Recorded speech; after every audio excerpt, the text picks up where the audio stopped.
friends, Jerica here from the Kingdom Soap Company. Today I'm going to be making some bath bombs. The bath bombs today will have rainbow embeds in them. I'm going to talk a little bit about how I made them and why you may want to include them in some of your bath bombs. So here we go. Here are the embeds I made the other day. You can see we got blue, pink, orange, and yellow. These guys I made far too large, so I cut them into smaller pieces, which is why they look a little funky. But the nice thing about embeds is no one's going to see them once they're in your bath bomb. So if they're not perfect, it's okay.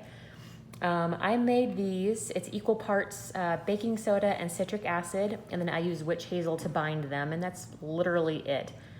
You can put them in ice cube trays, or if you have little special molds, whatever you want to use to make these. They're like rock hard.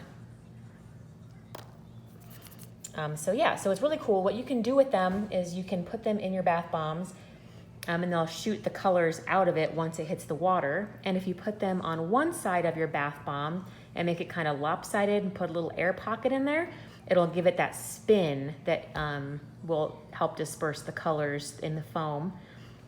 So that's what we're using today.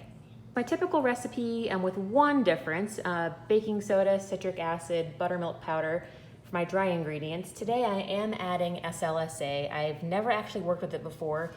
Typically I just use the buttermilk powder to get the foam, but I'm looking for something a little more foamy, especially with the embeds in there to really up the wow factor. So I subbed half of the buttermilk powder for SLSA. So I am still using the buttermilk powder, but subbed half for this.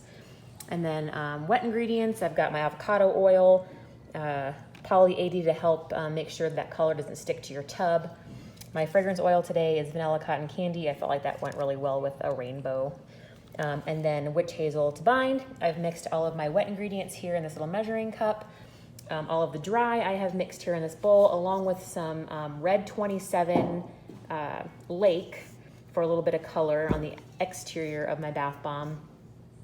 You see there's still little pieces of it. I got to work that in once I add the liquid. And that's the next step. Mixed my wet ingredients into my dry.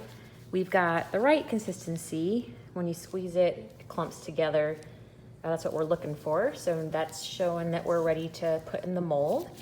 So let me switch the camera angle here. Okay, so now you can kind of see what I'm doing. So here's my mix. Let me make sure we're still living in a dry climate. It can be like the right consistency, and then you start working, and then 2 seconds later it's dry. Like it's already like not clumping together as good as it was when I showed you a second ago. So add a little more witch hazel, mix that back in. Okay, we're there again. Okay. So I've got my little aluminum molds here. I'm gonna put some in, and then I'm gonna kind of create a little pocket. Take one of my embeds, my little guy here. I'm gonna place him off center, so he's kind of off center there on the side. I'm gonna put some more on top. Okay, so normally I put a tablecloth down because I'm a mess. So in my other videos, you'll see I have a red tablecloth down, so I can just shake it out and call it good. I forgot today, so I'm gonna have a mess to pick up here when I'm all done. But you can see I pack them pretty light. I just sort of put in there and then slightly just pat it down. If you pack them too tight, you're gonna get cracking, it's gonna sink in your tub, it's not gonna be good. So lightly put them in there, but you want them over the rim. So when you push them together, you get some sort of resistance, so you can push it together that way. Okay, trusty spoon.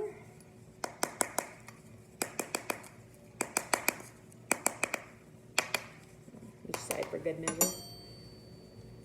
All right. Ta-da!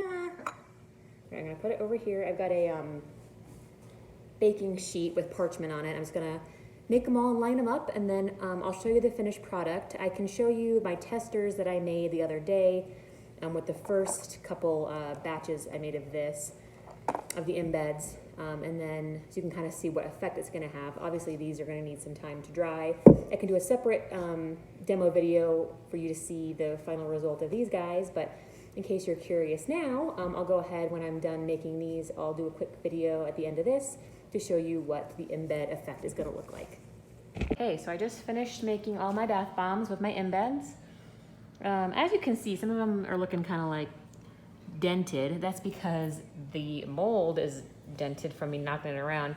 I'm going to be investing in some stainless steel ones here soon. But despite that, I think they look great. They held together really well.